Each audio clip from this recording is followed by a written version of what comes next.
नमस्कार, आप देख रहे हैं न्यूज लाइव। मैं हूं आपके साथ आशा सरमाल। चलिए शुरुआत करते हैं न्यूज लाइव की बड़ी खबर के साथ ही शुरुआत करते चले। देखिए, चीनी रक्षा मंत्री और राजनाथ सिंह की मुलाकात हुई है। बड़ी खबर आपके सामने, जहां पर रक्षा मंत्री राजनाथ सिंह ने आतंकवाद का मुद्दा उठाया है। भारत चीन सीमा तनाव खत्म करने पर भी बातचीत की गई है। संबंधों को बेहतर बनाने पर भी चर्चा की गई। इस वक्त की बड़ी खबर देखिए, जिस तरह से एससीओ की बैठक में पहुंचे थे और अब यहां पर रक्षा मंत्रियों की मुलाकात हुई है, जहां पर उन्होंने सीधा सीधा पाकिस्तान पर ही वार करते हुए आप देखिए आतंकवाद का मुद्दा किस तरह से यहां पर उठा दिया है। और साथ ही ये बताते चले कि इस संबंध में राजनाथ सिंह ने साफ तौर पर अपनी बातों को भी सामने रखा। उन्होंने कहा कि द्विपक्षीय संबंधों से संबंधित मुद्दों पर रचनात्मक और दूरदर्शी विचारों पर आदान प्रदान किया जाना चाहिए।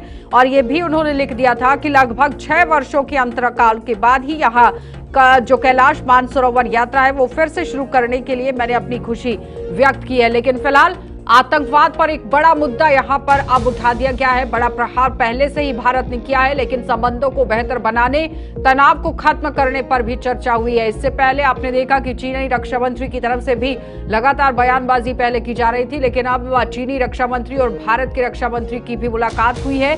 राजनाथ सिंह ने सीधा सीधा यहां पर आतंकवाद पर ही सवाल उठा दिया है, क्योंकि भारत के अंदर इस वक्त आप देखिए ऑपरेशन सिंदूर को पॉज किया गया है, लेकिन आतंकवाद के खिलाफ पूरी तरह से मोर्चा खोल दिया गया है। तो चीनी रक्षा मंत्री और राजनाथ सिंह की जब मुलाकात हुई है तो वहां पर आप देखिए किस तरह से अपनी बात को उन्होंने रखा, लेकिन सीमा प्रबंधन पर भी जोर दिया गया है। बताते चले कि रक्षा मंत्री ने द्विपक्षीय संबंधों की सामान्य स्थिति वापस लाने के लिए दोनों पक्षों द्वारा किए जा रहे कार्यों की सराहना कर दी है और स्थायी जुड़ाव और तनाव कम करने पर एक संरचित रोड मैप के माध्यम से जटिल मुद्दों को हल करने की आवश्यकता पर भी बल दिया गया है। तो लेकिन फिलहाल ग्राफिक्स के जरिए आपको दिखाते चले कि किस तरह से यहाँ पर एससीओ में यहाँ राजनाथ सिंह पहुंचे थे, लेकिन उससे पहले हमारे साथ पैनल में आप देखिए किस तरह से मेहमान जुड़ गए हैं। उन्हीं से बातचीत करते हैं कि आखिर किस तरह से इस बार का ये पूरा दौरा राजनाथ सिंह का आप देख रहे हैं। कर्नल आरपी सिंह है हमारे साथ, रिटायर्ड रक्षा विशेषज्ञ। बहुत बहुत स्वागत कर्नल जुड़ने के लिए। सबसे पहले तो जिस तरह से रक्षा मंत्रियों की ये बैठक हो रही है, मुलाकात हो रही है, इस पूरी मुलाकात को किस तरह से देख रहे हैं, क्योंकि सीधा सीधा राजनाथ सिंह ने तो आतंकवाद के मुद्दे को उठा दिया है। नहीं, आतंकवाद का मुद्दा तो उठना था, क्योंकि उस पर जब साइन करते तो एक तरह से एग्रीमेंट हो जाता। इस वजह से आतंकवाद के खिलाफ ही राजनाथ सिंह ने उस पर साइन नहीं किया है। जबकि चाइना जो है जानते हुए भी पाकिस्तान का साथ दे रहा था। इसलिए एससीओ के अंदर, क्योंकि पाकिस्तान भी सदस्य है, चाइना भी सदस्य है, तो इस संघाई कोऑपरेशन ऑर्गेनाइजेशन के अंदर भारत ने अपना प्रोटेस्ट जाहिर किया और उसमें साइन नहीं करने का एक तरह से ये बात हुई। उस जो भी समझौता है, बातचीत के अंदर वो बात आई है, तो उसके खिलाफ एक तरह से उस समझौते को माना नहीं जाएगा। इसलिए इस बात पे राजनाथ सिंह ने कभी एग्रीमेंट नहीं किया है, बल्कि राजनाथ सिंह भारत का कोई भी किसी भी पॉलिटिकल पार्टी का आदमी इस बात के लिए सहमत नहीं होता कि आतंकवाद के खिलाफ अगर चाइना हमको कह रहा है साइन करने के लिए, जबकि आतंकवाद पाकिस्तान कर रहा है, तो हम उसको मानने को तैयार नहीं। ये बात थी उसके बीच में। लेकिन आरपी सिंह जी, आपको लगता है कि चाइना खुलकर इस पर बोलेगा या फिर इसको लेकर कोई कार्रवाई को तेज करने की कोशिश होगी? एससीओ के अंदर जो बैठक चल रही है, तमाम लोग मिलकर कोई एक डिसीजन लेंगे? नहीं, आतंकवाद के खिलाफ जो है भारत ने अपना पूरा उसको जाहिर किया हुआ है और उसने बल्कि एक्ट ऑफ वॉर की बात भी कही हुई है। और उसके ऊपर तो उन्होंने साफ साफ जाहिर किया कि पाकिस्तान अगर कोई भी टेररिज्म को बढ़ावा देता है और आगे कार्रवाई करता है तो भारत उसको एक्ट ऑफ वॉर लेगा। उसमें जो भी अगर कोई देश उसके साथ नहीं होगा तो उसके विरोध में रहेगा। तो भारत का चाहे चाइना हो, चाहे ईरान हो, चाहे कोई भी, इसके अंदर करीब 9 देश हैं। इस वजह से भारत ने साफ साफ अपना स्टैंड क्लियर रखा है। और आतंकवाद के साथ बाकी जो दूसरे राष्ट्र हैं, भले ही वो एससीओ के सदस्य नहीं है, लेकिन वो भारत का साथ दिए थे और देते रहेंगे। तो इसलिए जो है भारत बड़ा काफी क्लियर है कि वो आतंकवाद के साथ और आतंकवाद के खिलाफ कभी हमेशा रहे, आतंकवाद को कभी भी बढ़ावा देने के पक्ष में नहीं रहेगा। अच्छा, चाइना से किसी तरह की भी बातचीत हो। हाँ, लेकिन जिस तरह से लद्दाख के अंदर भी आपने देखा था कि गलवान घाटी में जो झड़पें हुई, उसके बाद जो सीमा लग रही थी उस विवाद को सुलझाने की कोशिश कहीं ना कहीं इस बार की जाएगी, क्योंकि एक ग्रीन सिग्नल जरूर दिया गया है कि दोनों देशों के बीच में जो तनाव है उसे खत्म कर आपसी बातचीत को आगे बढ़ाकर काम करने की जरूरत है। देखिए, वो जो बॉर्डर मैनेजमेंट की बात है वो आतंकवाद से जुड़ा हुआ नहीं है, वो इंडो चाइना की अलग प्रॉब्लम है जो कि हमारी शुरू से देश के बंटवारे के टाइम से ही चली आ रही है। और अक्साई चीन का मामला हुआ है, चाहे बॉर्डर मैनेजमेंट का नॉर्थ ईस्ट का मामला रहा हो, चाहे आपका गलवान वैली के मामले रहा, इसमें भारत की अब जो है काफी एक तरह से जो कूटनीतिक तौर से और एक तरह से सामरिक रूप से काफी इसके अंदर पहल की गई है। और पिछले 5 वर्षों के अंदर जो है अब जो है बॉर्डर मैनेजमेंट एक तरह से पॉजिटिव एक तरह से लिया जा रहा है। और अभी अगर आप देखें तो पिछले गलवान के बाद कोई भी ऐसा इंसिडेंट नहीं हुआ है जिसमें चाइना ने आगे आकर के कोई ऐसी कार्रवाई की है। चाइना ने जो कार्रवाई की है वो बॉर्डर रोड के ऊपर अपने विलेजेस को इकट्ठा करना, विलेजेस को बढ़ाना, इंफ्रास्ट्रक्चर को बढ़ाना और बॉर्डर को जो है एक तरह से इतना सक्षम बनाना कि जिससे कि उनकी जो है होल्ड बनी रहे।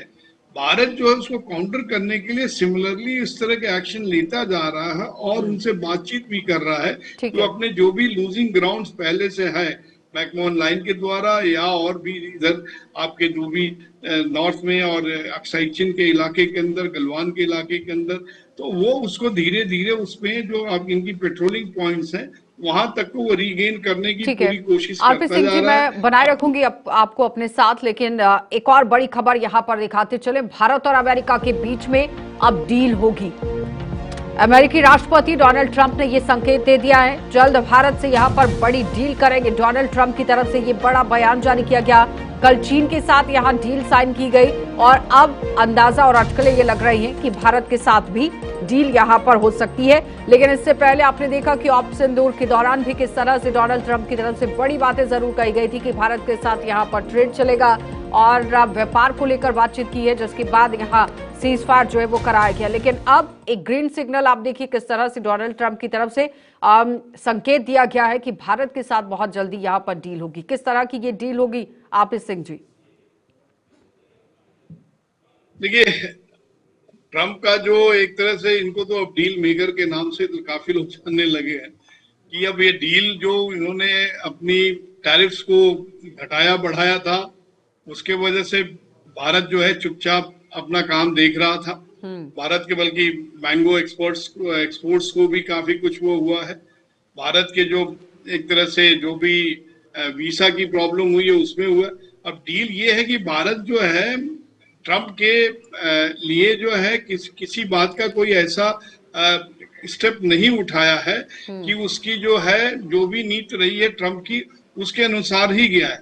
ट्रंप ने भारत के साथ भी सॉफ्टनेस दिखाई थी और डील जो हुई थी उसमें उसने कहा कि जो भारत के लिए जितना परसेंटेज भारत को अपना लगाएगा उतना ही परसेंट के ऊपर लगाएगा। आपको क्या लगता है कि अगर ट्रेड डील होती भी है तो कहां पर दांव खेला जा सकता है ट्रंप की तरफ से जिसका फायदा भारत को भी हो? यानी भारत के लिए अगर ट्रेड को लेकर दरवाजा खोल रहा है अमेरिका तो किस तरह का फायदा और कहां पर डील जो है वो हो सकती है?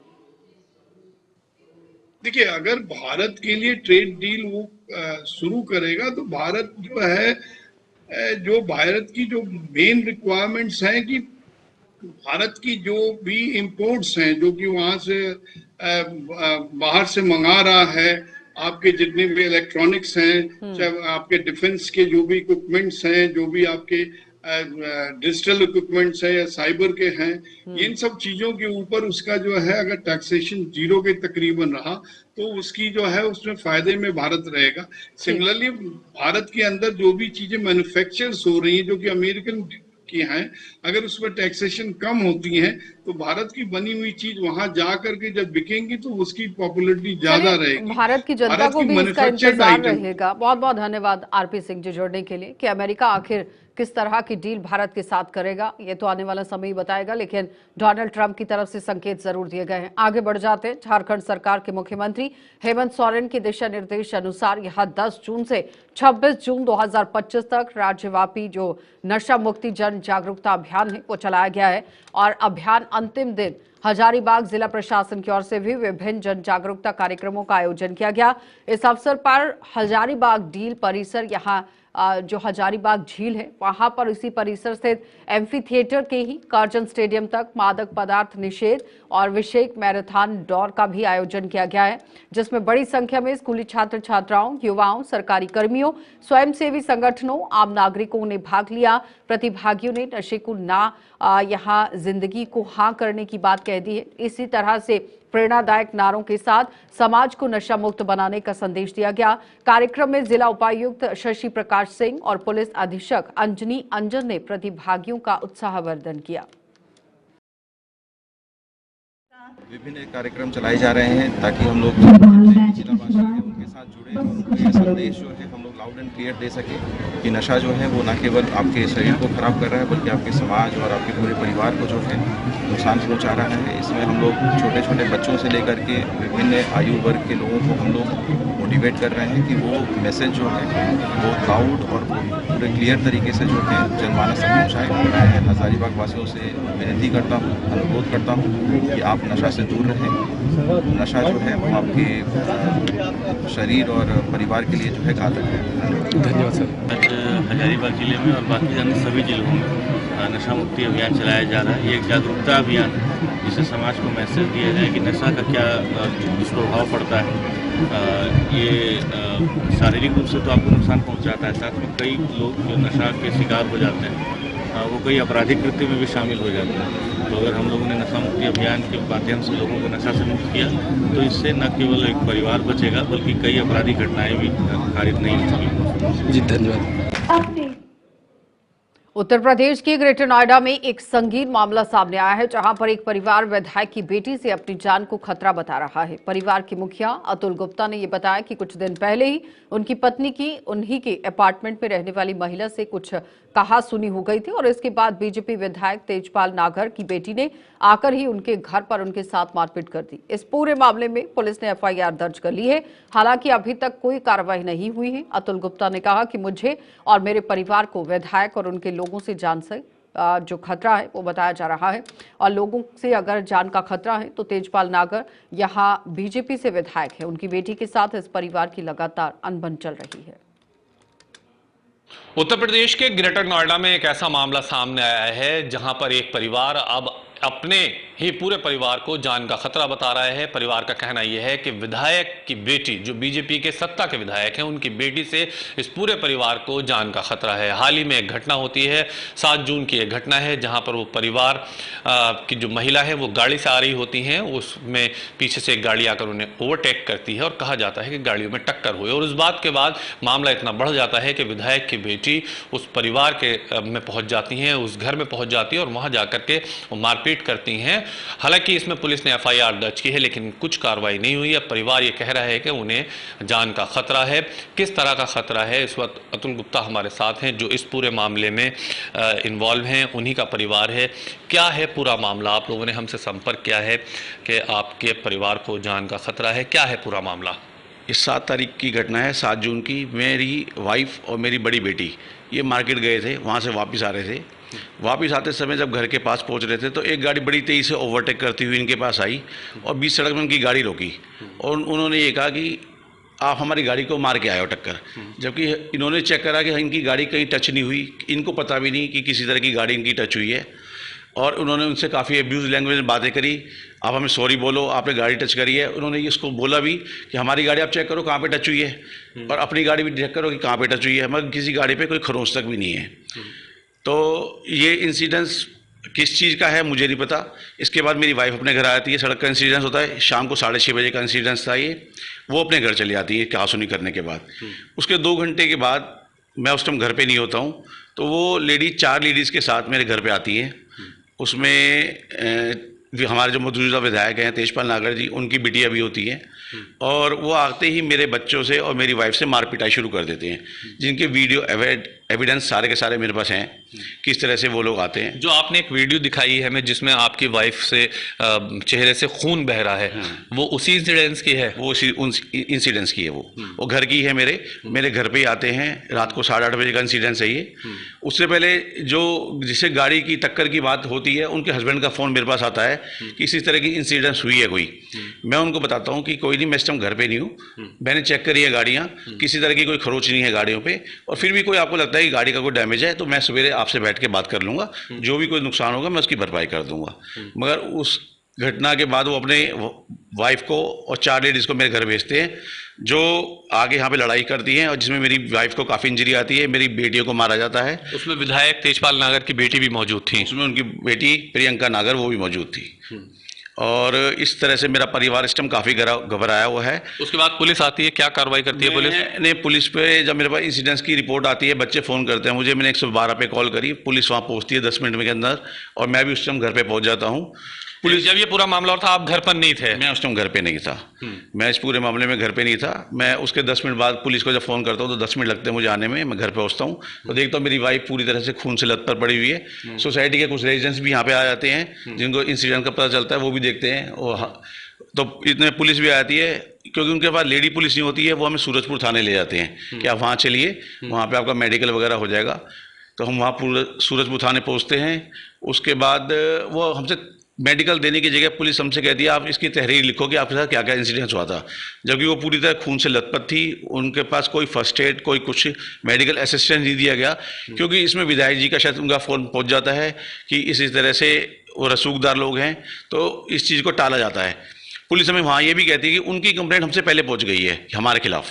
अच्छा। ये भी हमें पुलिस बताती है वहाँ पे कि आपकी कंप्लेंट से पहले उनकी कंप्लेंट हमारा पहुँच गई है कि आपने उनकी गाड़ी को हिट करा है। तो इसी तरह से होता है। फर्स्ट एड नहीं मिल पाती है, मिल पाती है तो 1-1.5 घंटे बाद मिल पाती है, उसकी MLC होती है। मगर आज की डेट में ये है कि इस पर कोई कार्रवाई नहीं। उन्होंने मेरे पे झूठी कंप्लेंट लिखवाई है कि उस टाइम मैं भी घर पे मौजूद था। वो इसके अगेंस्ट मेरी कंप्लेंट के बाद FIR रजिस्टर होने के बाद वो लिखवाते हैं कि मैं भी घर पे मौजूद था, मैंने भी उस मारपीट में आपके पास सबूत हैं कि आप घर पर नहीं थे? मेरे पास पूरे सबूत है कि मैं घर पे नहीं था। मैं उस टाइम अपने दोस्तों के साथ कहीं पे मीटिंग में था। वहाँ पे वहाँ की वीडियो फुटेजेस वगैरह है जहाँ आप मौजूद थे जब? हाँ मिल सकती है, मगर वहाँ पे 8-10 लोग मौजूद थे जो ये कह सकते हैं कि मैं इस टाइम वहाँ पे था। नहीं तो मेरे फ़ोन का IPS एड्रेस है, आप ट्रैक कर सकते हैं। वो इंसिडेंट्स की मेरे पास टाइमिंग है सारी। मैं कहाँ पे मेरा फ़ोन एक्टिव था, मैं कहाँ पे था, ये सब चीज़ मिल सकती है। तो अब सिक्योरिटी के गेट से मेरी गाड़ी एंटर होती है, उसकी फुटेज मिल सकती है कि मैं किस टाइम सोसाइटी में एंटर हो रहा हूँ अपनी गाड़ी से। मेरे साथ सिक्योरिटी के सुपरवाइजर्स भी थे उस टाइम पे, जो मेरे साथ ऊपर आते हैं, इंसिडेंट्स की वीडियो बनाते हैं, वो सब मेरे पास प्रूफ्स हैं सारे के सारे। उसके बाद आपने जब पुलिस को कंप्लेंट दी तो पुलिस ने कोई कार्रवाई की है?